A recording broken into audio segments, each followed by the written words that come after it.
But small businesses are important to the economic strength of the country, as you well know. But many small businesses are battling to find their feet after the financial crisis. We're fortunate to have in studio today John Board, who's head of Henley Business School International, visiting the country, no doubt, John, to check up on your local Henley operation. Andy Andrews still involved with you there? Not seriously. The way the business school is developing, of course, is very much managing it in a way that allows Henley to contribute properly to South African higher education. And my role really today was the joy of coming down to see a graduation ceremony where the best part of 100 students graduate from us straight back into the South African economy to help demonstrate the way in which international business schools and things become local in the way that matters for everybody. You know, you would have thought that international MBAs would be in great demand. The Financial Mail's survey, they do it every year, it's in fact their biggest selling issue of the year, didn't rate you guys at all. At top were Gibbs with University of Cape Town, right up there, and then there was a huge gap to the third, fourth, fifth, and so on. Is it something that would concern you, that you aren't higher up on those rankings? In this country, I'm not talking about internationally, but here. I think the ability of an international business school starting from a relatively small base, we've been here for 20 years but ramping up quite quickly, to be up there kicking around with business schools like that is a pretty large triumph for us. Where we'll be in a couple of years' time, an awful lot closer. Yeah, but Gibbs is younger than you. Gibbs is not 20 years old yet. Sure, but the issue for us is, of course, you come in from essentially outside. So we're still treated as the one or one of only two international business schools licensed and so forth, put through by the Ministry of Education and so forth. And the relevance of business schools, we've also recently seen there's a trend of e-commerce MBAs coming through. Do an MBA in 30 days or? But I guess what we actually see, and this is partly after the financial crisis, is people thinking very hard about what an MBA is.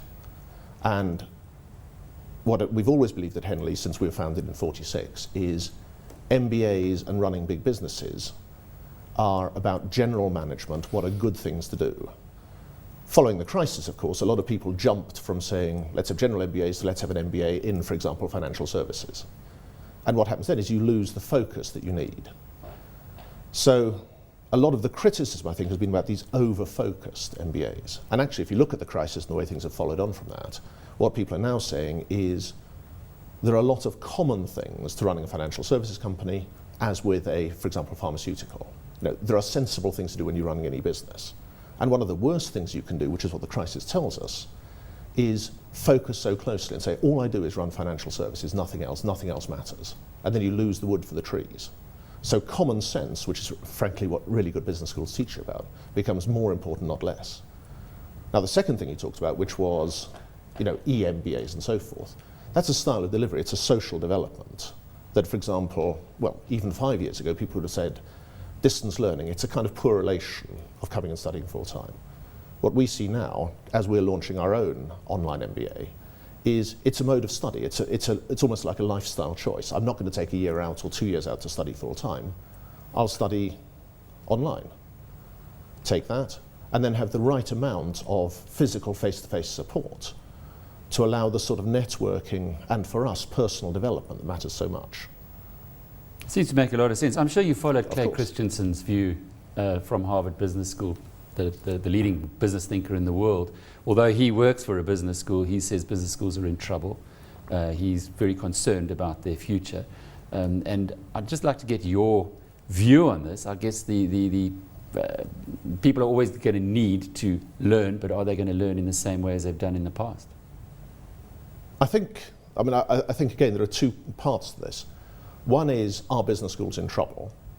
And I think the answer is no, the really good business schools aren't in trouble. What's happening is people's perception of what business schools should be doing will change. So for the last 15 years, a lot of people have had the view, I go to business school, I get an MBA, I'm sorted for life. And so an MBA has just been a route through to a successful career. And I think now employers and everybody else are much more critical. And what they're looking for is actually, are you a really good person? are you the person we want for the organisation? So big business schools are changing the way they think about people. So as I mentioned just now, Henley's take has been, we're not teaching you things. You don't come in and get a huge pile of textbooks, you work your way through, you pass an exam. It's all about working with the subject, networking with people, understanding how you get on, and so on. So I think business schools per se aren't in trouble. I think the really focused type of business education, here are the 3 key management things you need, here are the 4 formulae you need, that's dying, and probably should never have been there in the first place. His thesis is a little different. He says that companies can't really afford to send managers to business school for a year or 2 years. Have the business schools come to the companies. As you well know, in the United States, this is a massive trend. Sure, and in the same way, our business school does quite a lot of in-company programs. Now, some of that is just moulding what we do.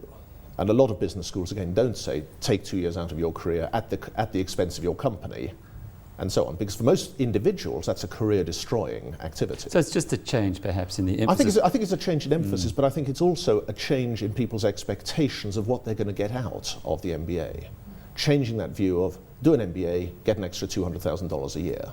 That's the big change. John, from a broader perspective, quantitative easing is a question everybody has been, or the consequences thereof, has been scratching their brains about. You research these things, you have deep insights into it. How are you reading the consequences of where the $85 billion a month that the Americans are pushing into the economy is going to leave us? Sorry, and you're going to get a trite answer as the first part of this, is clearly putting money into the economy when the economy is right down is an old favourite. Let's have some public works effectively. Quantitative easing as a way simply of rescuing bankrupt banks is never going to work, is not going to be helpful. So part of it is the perception by individuals of what the benefit of this is going to be. Now, I know one of the interests you have down here is the way small businesses are going to come out of it and so forth. And for them, the key bit is that feeling that, okay, the economy's under control, things are working, and things are allowed to develop in a way that doesn't simply generate inflation, which then wipes out all of the benefits that are coming. John, thank you for your insights today. Hope that helps. Good to meet you. John Board is the head of Henley Business School International, visiting our country, as he said, to go through a graduation ceremony of 100 of the graduates at the local Henley operation.